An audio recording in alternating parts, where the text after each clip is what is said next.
क्या भूत प्रेत आत्माएं सच में होते हैं या फिर लोगों का अंधविश्वास है?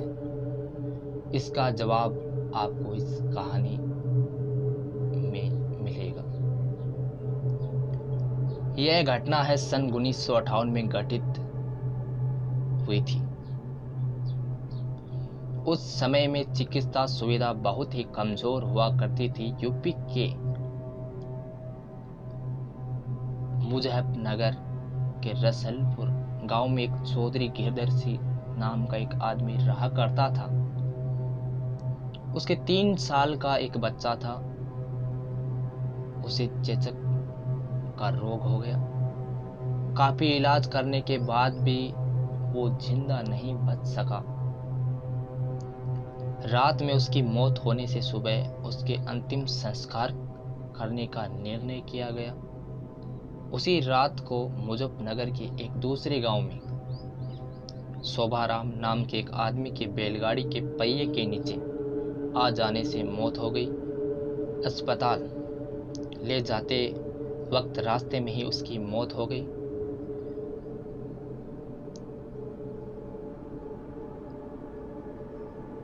शोभाराम के घर वालों ने उसका दाह संस्कार कर दिया।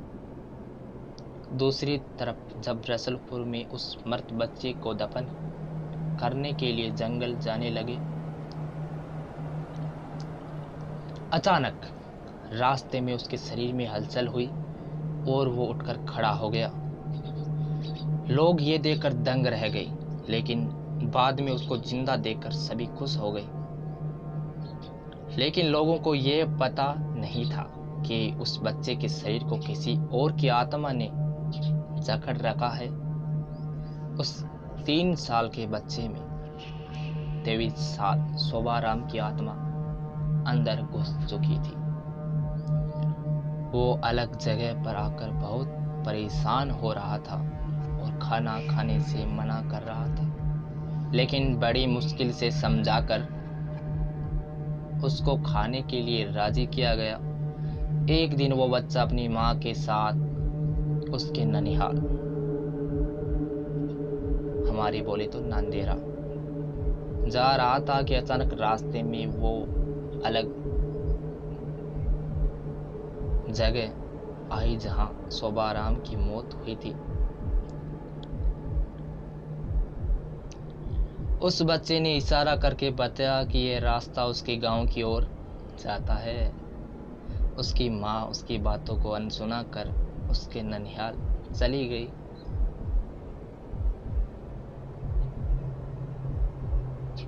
उसके ननिहाल में आत्माराम के गांव का एक आदमी जगन्नाथ किसी काम से आया था।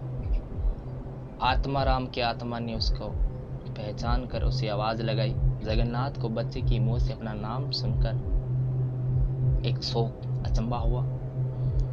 जगन्नाथ के पूछने पर उस बच्चे ने उसका पूरा इतिहास खोल दिया और बोला कि मेरी मौत से पहले ही तुम लोगों ने मुझे जला दिया और इस बच्चे के खाली शरीर को देखकर इसमें रहने लग गया। जब जगन्नाथ ने ये बात अपने गांव में बताई तो उसके परिवार के आत्माराम से मिलने चल दिए।